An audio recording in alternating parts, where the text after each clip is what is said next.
Welcome to VVB9 news. ముందుగా bulletin లో headlines. Gaddar Telangana film awards ఇవ్వాలని తెలంగాణ ప్రభుత్వం నిర్ణయం. వివరాలు తెలిపిన film development corporation chairman Dil Raju. మేము కొట్టలేము, తిట్టలేము, ఏమీ చేయలేము. మీ దగ్గర చేతకాని వారిలాగా చేతులు కట్టుకొని ఉండవలసిన పరిస్థితి. ఓ టీచర్ ఆవేదన. మెదక్ జిల్లా తూప్రాన్ పట్టణంలో చైన్ స్నాచింగ్. వృద్ధురాలి మెడలో బంగారు పుస్తెలతాడు ఎత్తికెళ్లిన గుర్తు తెలియని వ్యక్తి. వైసీపీ అధినేతను కలిసిన తమిళనాడు PWD శాఖ మంత్రి ఈవి వేలు. గత ప్రభుత్వం కొట్టిన ఫీజు రియంబర్స్మెంట్స్ బకాయిలు 4,271 కోట్ల రూపాయలు కూటమి ప్రభుత్వం చెల్లిస్తుందన్న మంత్రి లోకేష్. వ్యవసాయ కరెంటుకు యూనిట్ కు వసూలు చేసే పరిస్థితి నుంచి స్లాబ్ రేట్తో రైతులను ఆదుకుంది టీడీపీనే అని వివరించారు ముఖ్యమంత్రి నారా చంద్రబాబు నాయుడు. గద్దర్ తెలంగాణ ఫిలిం అవార్డ్స్ ఇవ్వాలని తెలంగాణ ప్రభుత్వం నిర్ణయించిందని film development corporation chairman Dil Raju వెల్లడించారు. తాజాగా మీడియాతో మాట్లాడిన ఆయన ఈ మేరకు ఒక కమిటీని ప్రభుత్వం ఏర్పాటు చేసిందని అన్నారు. నియమ నిబంధనలు ఫ్రేమ్ చేశామన్న ఆయన 2024కు సంబంధించి అవార్డ్స్ ఇస్తామని అన్నారు. గద్దర్ అవార్డ్స్ మాత్రమే కాకుండా పైరి జయరాజ్, కాంతారావు పేరుతో అవార్డ్స్ కూడా ఇస్తామని దిల్ రాజు అన్నారు. ఉర్దూ సినిమాలను ప్రోత్సహించాలని ఒక అవార్డు ఇవ్వబోతున్నాం. 2014 జూన్ నుంచి 2023 వరకు రిలీజ్ అయిన బెస్ట్ సినిమాలకు అవార్డు ఇస్తామని దిల్ రాజు పేర్కొన్నారు. గతంలో ఇచ్చిన మాదిరిగానే ఇప్పుడు అవార్డు ఇస్తాం. 1-2 మార్పులు చేశామని అన్నారు. ఏప్రిల్లో అవార్డ్స్ ఇవ్వాలని ప్రభుత్వం భావిస్తుందని పేర్కొన్న దిల్ రాజు 2014 నుంచి ఫిలిం డెవలప్మెంట్ కార్పొరేషన్ కి సింహ అవార్డ్స్ కోసం కొందరు చెల్లించిన డబ్బులు తిరిగి ఇచ్చేస్తామని అన్నారు. తెలంగాణ రాష్ట్రం నుంచి అవార్డ్స్ వస్తున్నాయి కాబట్టి అందరూ సపోర్ట్ చేయాలని ఆయన అన్నారు. ఇక త్వరలో జ్యూరీ కమిటీ ఏర్పాటు చేస్తామని దిల్ రాజు అన్నారు. సో మీ అందరికి తెలిసిందే, దీనికోసము గవర్నమెంట్ ఒక కమిటీ వేయడం జరిగింది. నరసింహరావు గారు చైర్మన్గా, వైస్ చైర్మన్గా నేనున్నాను ఆ కమిటీలో. సో దీనికి సంబంధించి అవార్డ్ ఎలా చేయాలి ఏంటి అనే దానికోసం గైడ్ లైన్స్ కోసం చాలాసార్లు మీటింగులు చేసి దానికోసం గైడ్ లైన్స్ మొత్తం రెడీ చేయడం జరిగింది.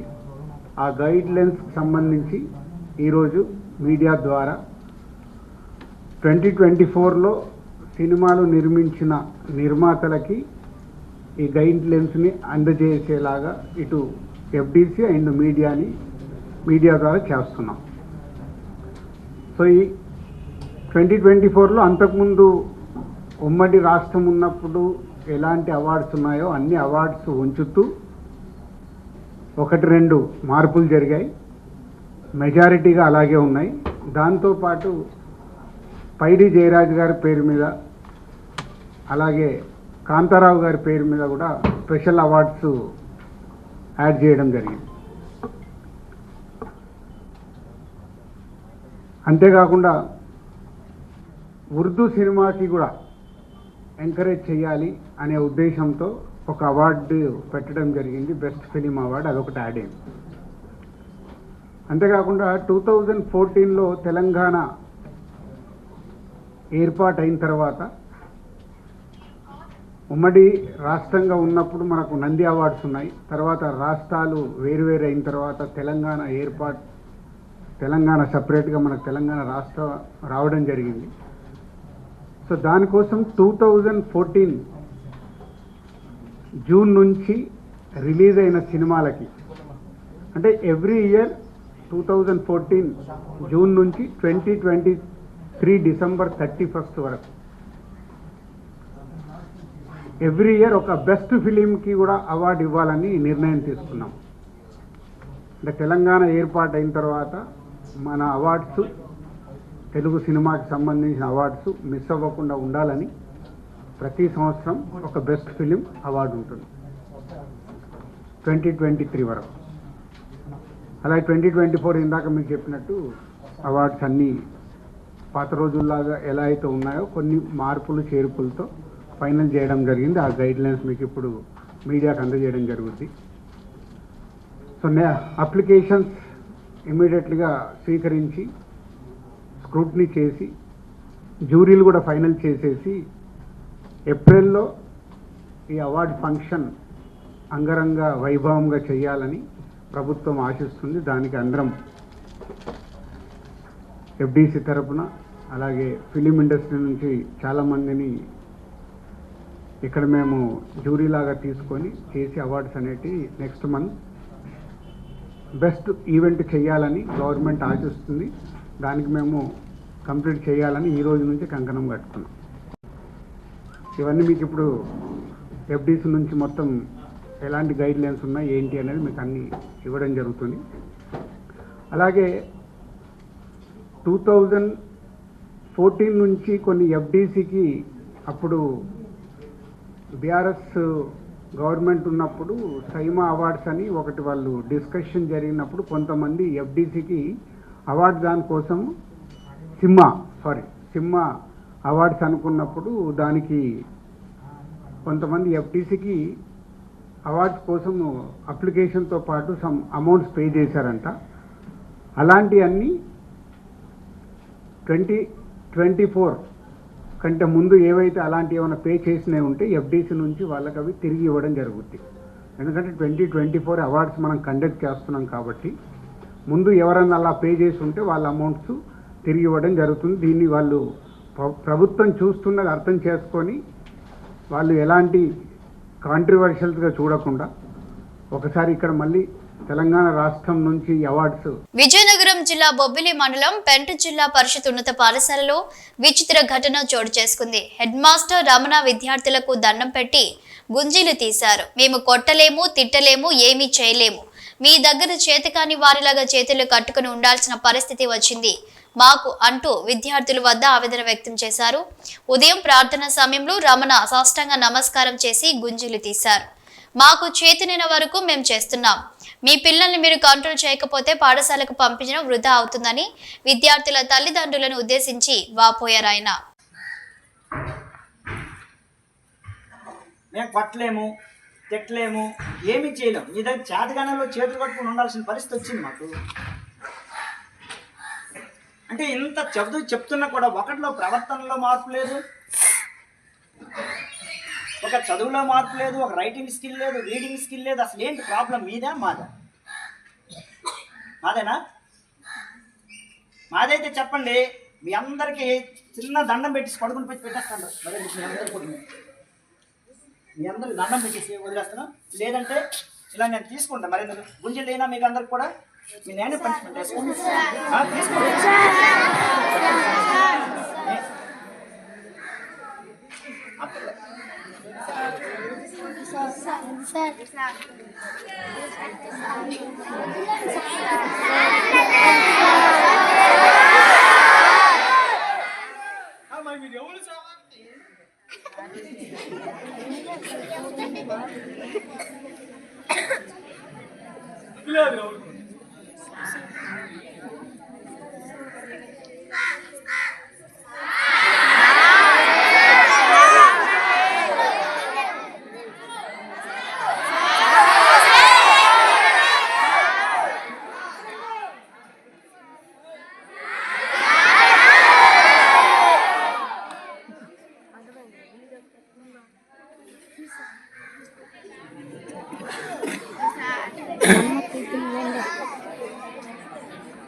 ప్రియమైన తల్లిదండ్రులారా, మాకు చేతనైనంత వరకు ఇక్కడ మేము చేస్తున్నాం.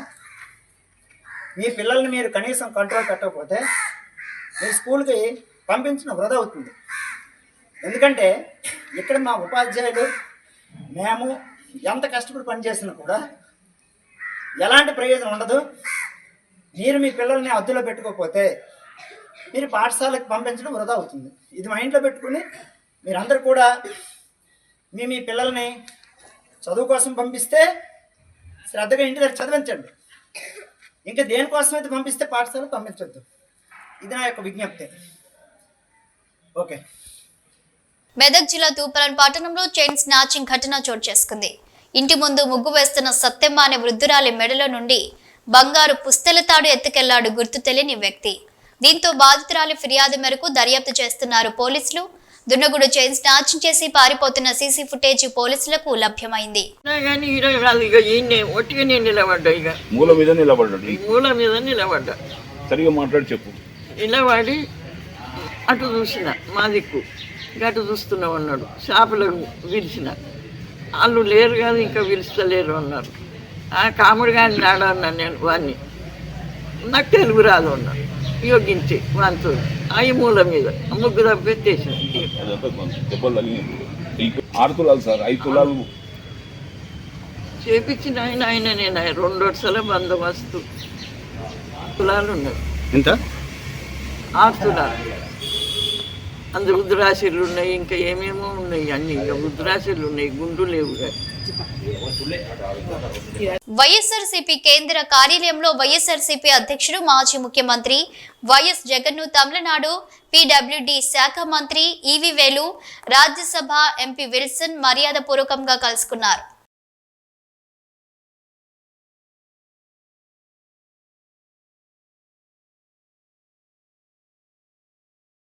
గత ప్రభుత్వం ఎగ్గొట్టిన 4,271 కోట్ల రూపాయల ఫీజు రియంబర్స్మెంట్స్ బకాయిలను కూటమి ప్రభుత్వం చెల్లిస్తుందని అన్నారు మంత్రి నారా లోకేష్.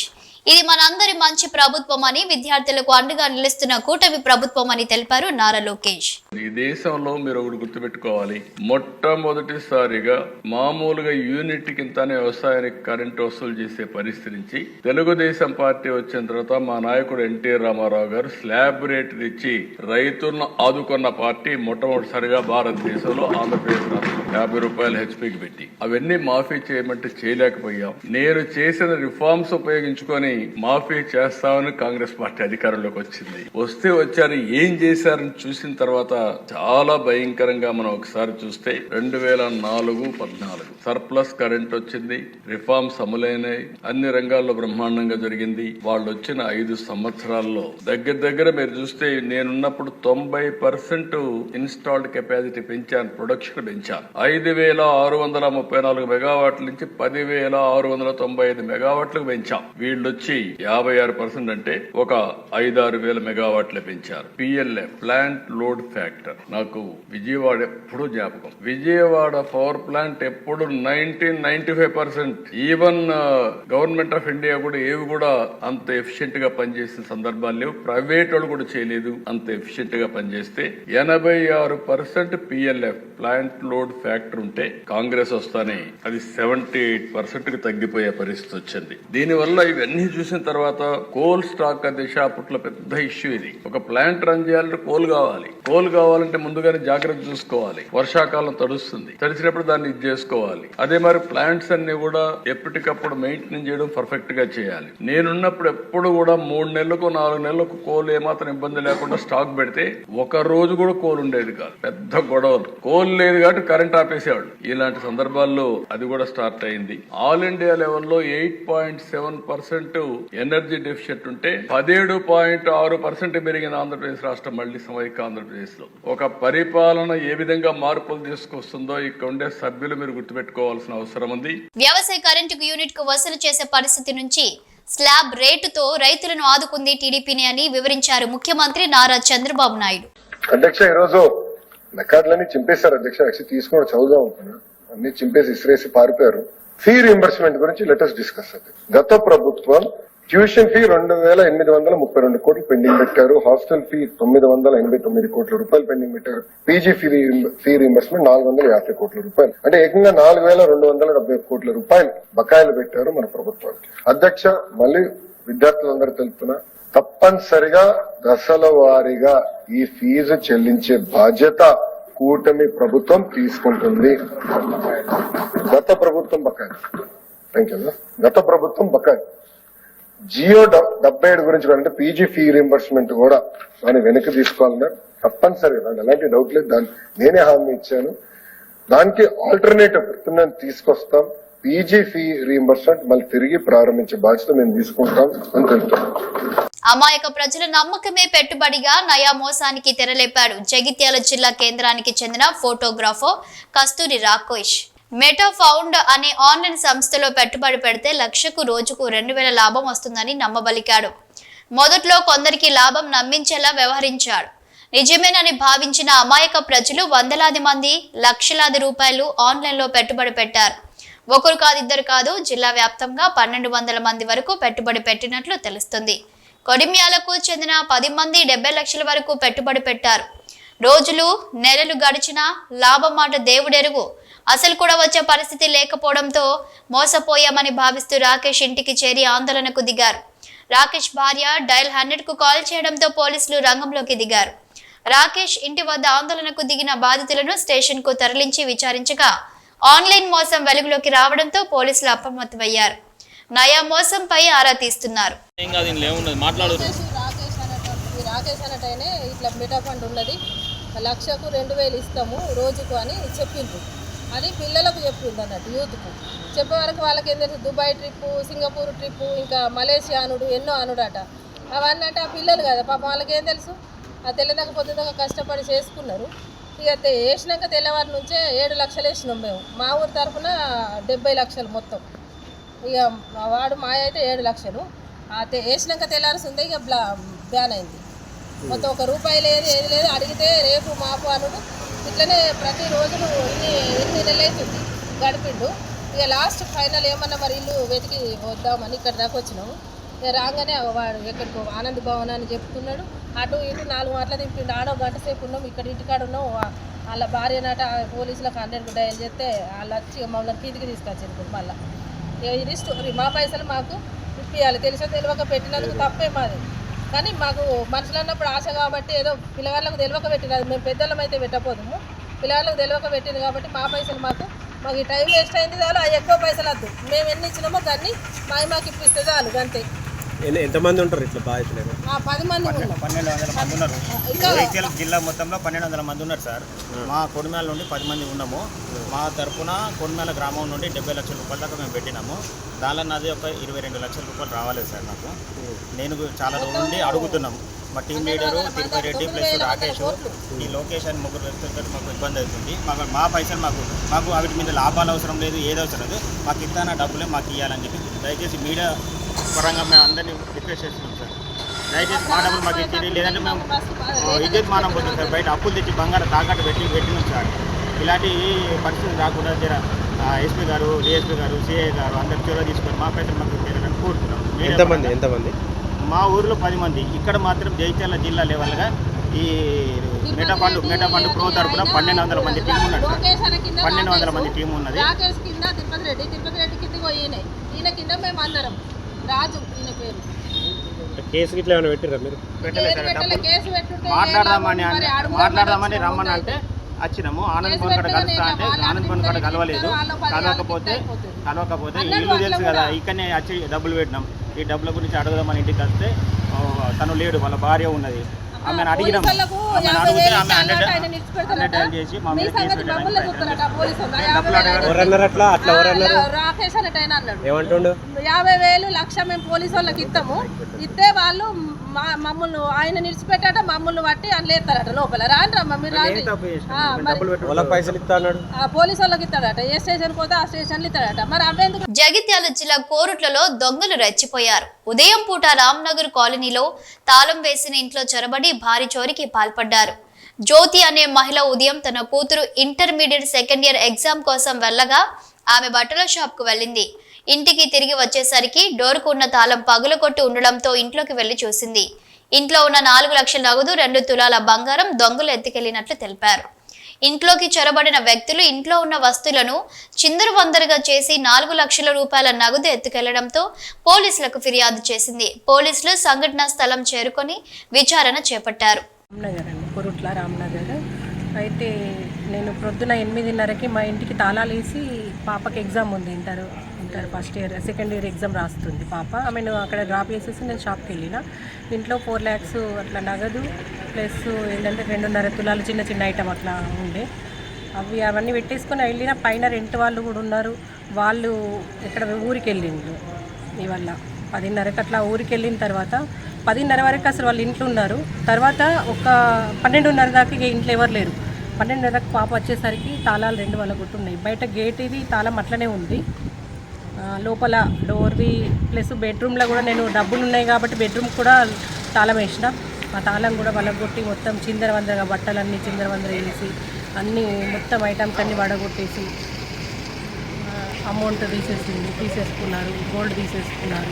ఇంకేం వేరే రూమ్లలో ఏం జరగలేదు. ఒక అమౌంట్ దొరకగానే వాళ్ళు వెళ్ళిపోయినట్టున్నారు. 4 లక్షల అమౌంట్ ఉంది. నేను వేరే దగ్గర కట్టేది ఉంటే తీసుకొచ్చిన, ఈరోజు కట్టేది ఉంది సార్. వాటికి కూడా ప్రూఫ్స్ ఉన్నాయి. అవి కూడా చిన్న చిన్న ఐటమ్స్ ఉన్నాయి. అవి గోల్డ్ అంటే చిన్న 2 జతల కమ్మలు, అట్లా చిన్న గుండ్ల పేరు అట్లాంటివి ఉన్నాయి సార్. వరల్డ్ కిడ్నీ డే సందర్భంగా గుంటూరు జిల్లా మంగళగిరిలోని ఎయిమ్స్ ఆధ్వర్యంలో ఆసుపత్రి సిబ్బంది ఈ ఉదయం వాగ్దాన్ ర్యాలీ నిర్వహించారు. ప్రతి ఒక్కరూ తమ ఆరోగ్యాన్ని కాపాడుకోవాలని, జంక్ ఫుడ్, ఫాస్ట్ ఫుడ్స్ కి దూరంగా ఉండాలని ఈ సందర్భంగా ఎయిమ్స్ వైద్యులు చెప్పారు. ఒకసారి సమస్య వస్తే అవి దీర్ఘకాలపు వ్యాధికి దారితీస్తాయన్నారు. ఈ అవగాహన కార్యక్రమంలో ఎయిమ్స్ డాక్టర్లు, సిబ్బంది పాల్గొన్నారు.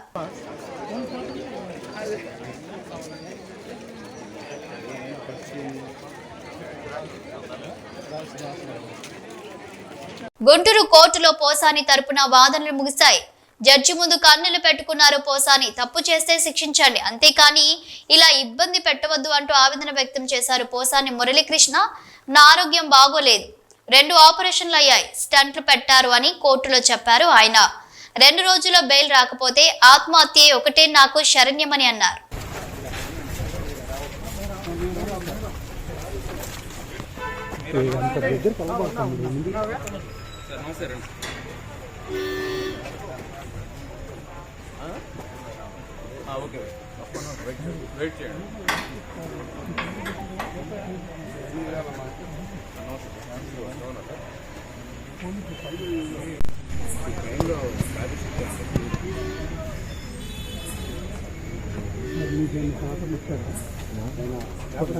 ఏడేళ్ల నాటి ఆందోళనపై టీడీపీ నేతలపై నమోదైన కేసును ప్రజా ప్రతినిధుల కోర్టు కొట్టివేసింది.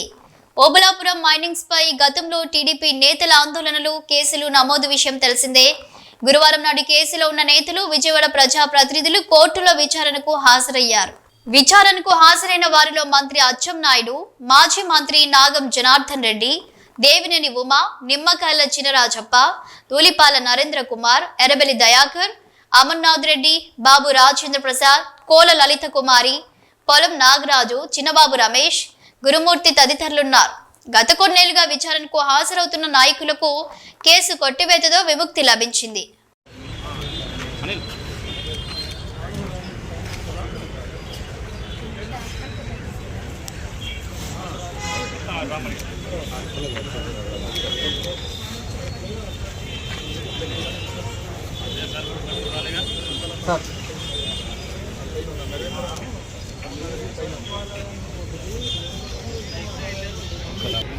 తిరుమల తిరుపతి దేవస్థానం ఆధ్వర్యంలో మార్చి 15న వెంకటపాలెంలో నిర్వహించనున్న శ్రీనివాస కళ్యాణోత్సవానికి దేవాదాయ శాఖ మంత్రి ఆనం రామనారాయణ రెడ్డికి టీటీడీఓ, జేఈఓలు అధికారికంగా ఆహ్వానం అందించారు. ఈ సందర్భంగా మంత్రి ఆనంతో టీటీడీ అధికారులు సమావేశమై కళ్యాణోత్సవ ఏర్పాట్లు, భక్తుల సౌకర్యాలు, స్వామివారి కళ్యాణ వేదిక ఏర్పాట్ల గురించి వివరంగా చర్చించారు. భక్తులకు ఎలాంటి అసౌకర్యం కలగకుండా క్రమబద్ధమైన ఏర్పాట్లు చేయాలని మంత్రి సూచనలు ఇచ్చారు. బులెటిన్ ముగించే ముందు హెడ్లైన్స్ మరోసారి. గద్దర్ తెలంగాణ ఫిలిం అవార్డ్స్ ఇవ్వాలని తెలంగాణ ప్రభుత్వం నిర్ణయం. వివరాలు తెలిపిన film development corporation chairman Dil Raju. మేము కొట్టలేము, తిట్టలేము, ఏమీ చేయలేము. మీ దగ్గర చేతకాని వారిలాగా చేతులు కట్టుకొని ఉండవలసిన పరిస్థితి. ఓ టీచర్ ఆవేదన. మెదక్ జిల్లా తూప్రాన్ పట్టణంలో చైన్ స్నాచింగ్. వృద్ధురాలి మెడలో బంగారు పుస్తెలతాడు ఎత్తికెళ్లిన గుర్తు తెలియని వ్యక్తి. వైసీపీ అధినేతను కలిసిన తమిళనాడు పీడబ్ల్యూడీ శాఖ మంత్రి ఈవి వేలు. గత ప్రభుత్వం ఎగ్గొట్టిన ఫీజు రియంబర్స్మెంట్స్ బకాయిలు 4,271 కోట్ల రూపాయలు కూటమి ప్రభుత్వం చెల్లిస్తుందన్న మంత్రి లోకేష్. వ్యవసాయ కరెంటుకు యూనిట్ కు వసూలు చేసే పరిస్థితి నుంచి స్లాబ్ రేటుతో రైతులను ఆదుకుంది టీడీపీనే అని వివరించారు ముఖ్యమంత్రి నారా చంద్రబాబు నాయుడు. ఇవి బులెటిన్ అప్డేట్స్. Keep watching.